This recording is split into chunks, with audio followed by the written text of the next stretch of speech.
Hello welcome दोस्तों, आपका स्वागत है एक बार फिर से क्रिक लाइफ पर।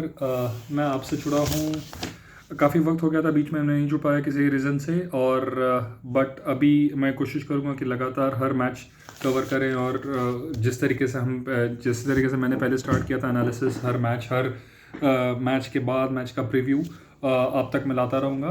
तो आज मैं आपसे जुड़ा हूँ जो हालिया सीरीज़ हमारी चल रही है, इंडिया वर्सेस न्यूजीलैंड की ओडीआई सीरीज, जिसका फर्स्ट वनडे अभी कंक्लूड हुआ है, जिसमें इंडिया की एक बहुत ही शानदार जीत आई है। शानदार इसलिए, मैच काफ़ी क्लोज हुआ, लेकिन सबसे बड़ा हाईलाइट रहा जो शुभमन गिल की डबल सेंचुरी आई। That was the biggest talking point currently in Indian cricket, because एक 23 साल का लड़का जो अपनी करियर की एक शुरुआती दौर में है, उसने ऑलरेडी अपनी एक नाम बना चुका है।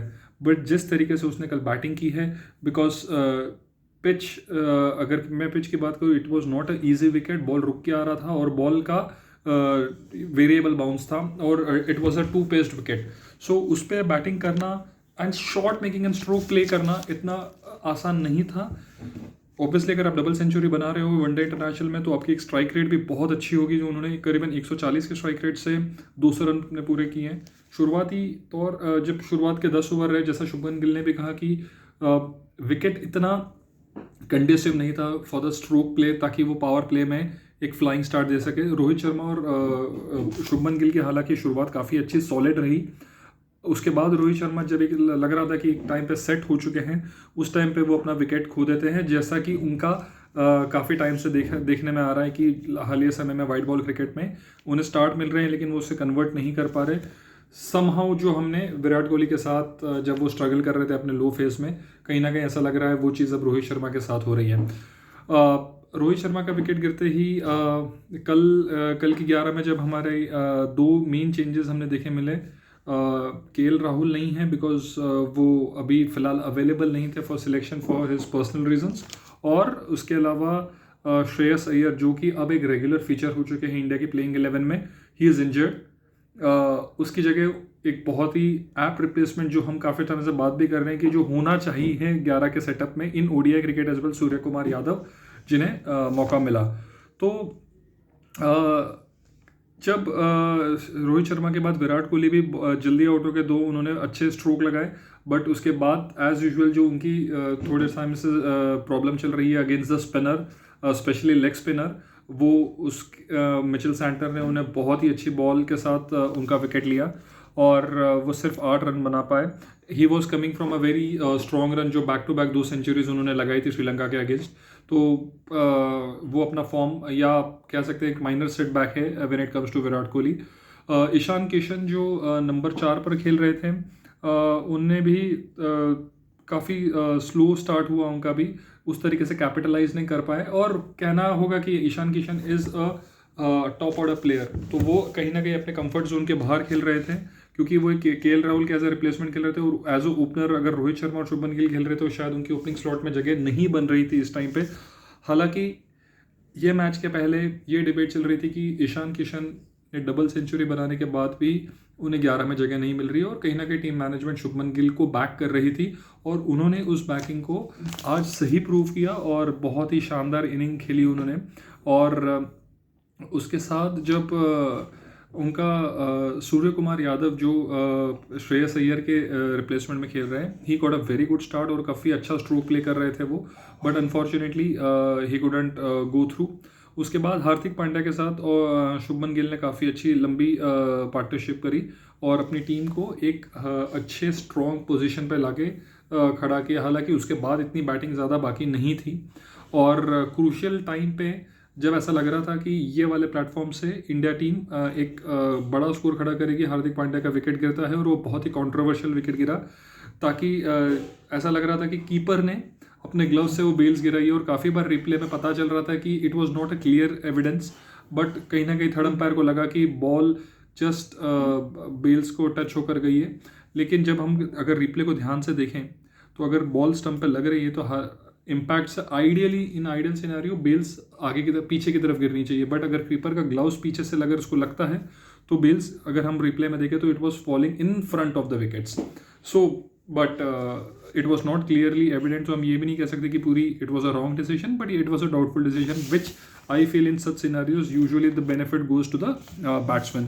सो काफ़ी कॉन्ट्रोवर्शियल डिसीजन रहा. उसके बाद वाशिंगटन सुंदर आए, उसके साथ उन्होंने भी शुभमन गिल का थोड़ा समय के लिए साथ दिया, लेकिन शुभमन गिल ने वहाँ से जो एक्सेलरेट किया, that was a difference in what score we attain between 300 and 350. जिस तरीके की उनकी आखिर में जो बैटिंग रही, उन्होंने काफ़ी लंबे शॉट्स लगाए, काफ़ी छक्के मारे, और उन्होंने अपने पोस्ट मैच इंटरव्यू में भी कहा कि he was not thinking about 200. And at that point of time हमको भी लग रहा था कि वो 200 बनाना मुश्किल होगा, और अगर उनका 200 बनता है तो इंडिया का स्कोर काफ़ी अच्छे स्टेज पे आएगा. सो 349 इंडिया ने टारगेट सेट किया, which I feel at the end of the first innings was way above par looking at the wicket. जिस तरीके का विकेट था, हाँ सेकेंड इनिंग में शायद थोड़ा ईज होगा बिकॉज ऑफ द ड्यू, इतना ग्रिप नहीं मिलेगा विकेट से बॉलर्स को, बट इंडिया ने काफ़ी अच्छी शुरुआत की. इंडिया की जो पेस बॉलिंग अटैक था, जिसमें मोहम्मद सिराज और मोहम्मद शमी थे, और शार्दुल ठाकुर कहीं ना कहीं अपनी वापसी कर रहे थे बिकॉज उमरान मलिक टीम का हिस्सा नहीं थे कल के मैच में,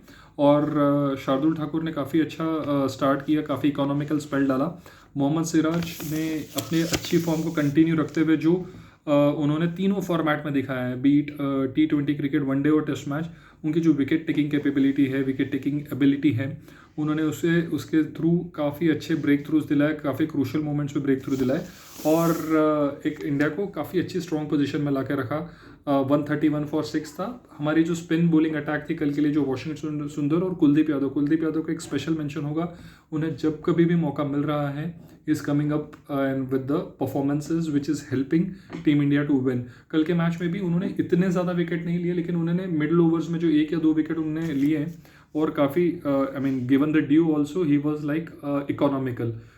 इतना ज़्यादा रन उन्हें नहीं पड़े, तो काफ़ी अच्छा स्पेल था. और शायद मुझे ऐसा लग रहा था in the context of the game कि स्पिनर्स को थोड़ी मदद मिल रही थी, बॉल रुक के आ रहा था, तो उन्हें पूरा स्पेल कराया जा सकता था, क्योंकि जो उसके बाद इंडिया का पेस बॉलिंग अटैक था, Shardul Thakur usually when it comes to the latter part of the innings he does goes for the run, और हार्दिक पांड्या के लिए भी एक ऑफ डे था, उनको ऑलमोस्ट 11 रन प्रति ओवर के रन पड़ रहे थे.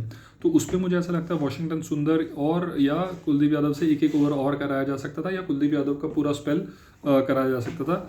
लेकिन हो सकता है कि ग्राउंड कंडीशंस या ड्यू उस टाइम पे एंड में बहुत ज़्यादा आ गया होगा, तो उन्होंने वो सिचुएशन देखते हुए रोहित शर्मा ने डिसीजन लिया होगा. 131 फॉर 6 ऐसा लग रहा था कि इंडिया की टीम बिल्कुल बड़ी आसानी से मैच जीत जाएगी और it will be one sided affair, but ऐसा नहीं हुआ.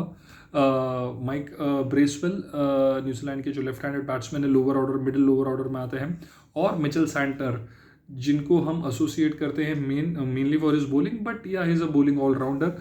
उन्होंने काफ़ी अच्छी पार्टनरशिप करी, ऑलमोस्ट 150 रन की पार्टनरशिप करी फॉर द 7th विकेट. और एक टाइम ऐसा लग रहा था कि न्यूजीलैंड को एक वो स्ट्राइकिंग डिस्टेंस में लाके छोड़ दिया. उसी टाइम पे इंडिया ने काफ़ी अच्छे इंपॉर्टेंट ब्रेक थ्रू दिलाए, and again the man was Mohammed Siraj who came up with the goods to take wickets at the and.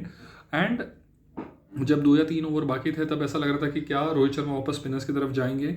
कहीं ना कहीं उन्हें इतना कॉन्फिडेंस नहीं था शार्दुल ठाकुर में, क्योंकि उन्होंने ओवर नहीं दिया, और हालांकि हार्दिक पांड्या को रन्स पड़ रहे थे, फिर भी वो उनके साथ ही परसिस्ट करते गए.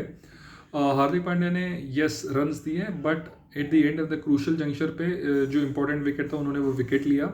और लास्ट ओवर में शार्दुल ठाकुर के पास इनफ कुशन रहा टू डिफेंड इट. तो एक ओवर में 20 रन चाहिए था, और उस टाइम पे पहला बॉल पे 6 मारा और सेकंड बॉल वाइड डाली, तो काफ़ी क्लोज आ चुका था. 4 बॉल पे 13 रन चाहिए थे, और कहीं ना कहीं ऐसा लग रहा था कि थोड़े वो प्रेशर में आ चुके और पैनिक मूड में जा चुके थे Shardul Thakur. But when it mattered he bowled a beautiful yorker to get the wicket of Bracewell, और which sealed the match for us. और मैच हमने सिर्फ 12 रनों से जीता है, which is a very very close match I would say, because एक stage पे जब न्यूजीलैंड थी 131 फॉर 6, ऐसा नहीं लग रहा था कि वो कभी 200 भी पार कर पाएंगे.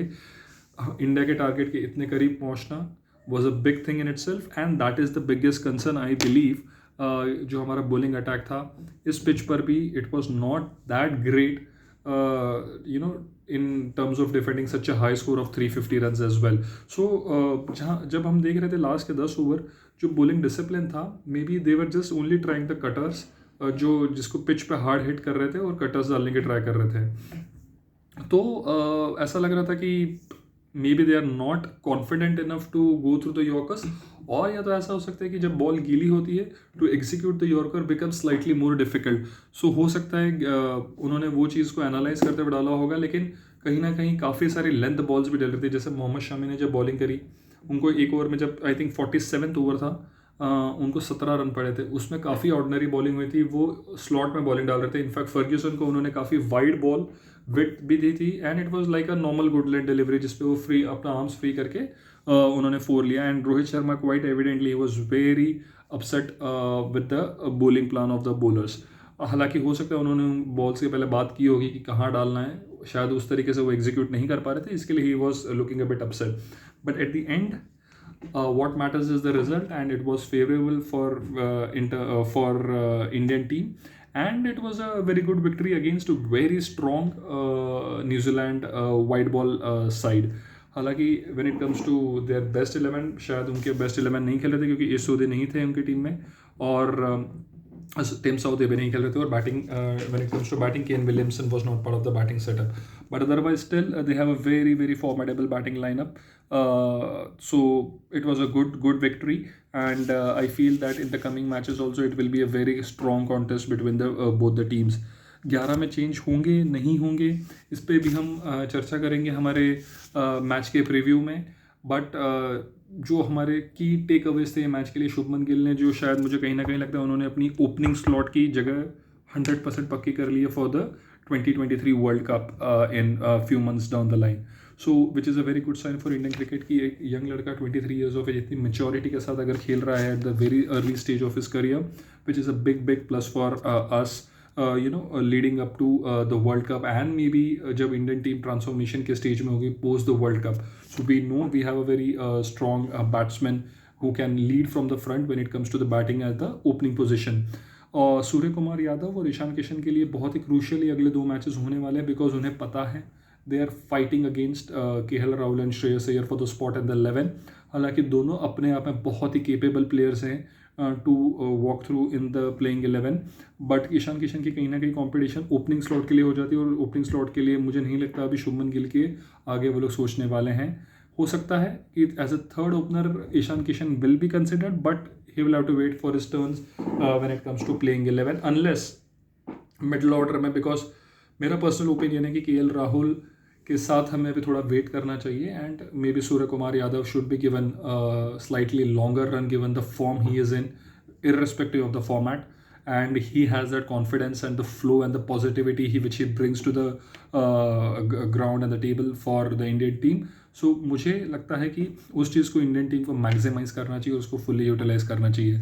तो प्लीज़ आप कमेंट सेक्शन में मुझे बताइए कि आपको क्या लगता है कि सूर्य कुमार यादव और ईशान किशन को लॉन्गर रन देना चाहिए. Will it be a right or a wise decision when it comes to wicket keeping, going with a specialized wicket keeper in terms of Ishan Kishan, in the coming matches on the coming series, जब कभी शायद KL Rahul available भी होते हैं. तो आपसे मैं बिल्कुल जुड़ूंगा सेकंड ओडीआई के पहले. हम बात करेंगे कि क्या हो सकते हैं probable combinations for the second ODI. तब तक के लिए प्लीज़ आप मेरे चैनल को सब्सक्राइब कीजिए, और मैं आपसे प्रॉमिस करता हूँ कि मैं आपसे फ्रीक्वेंटली काफ़ी हमेशा अभी जुड़ता रहूँगा, and I will bring as much as analysis for you as possible. Thank you, take care, bye bye.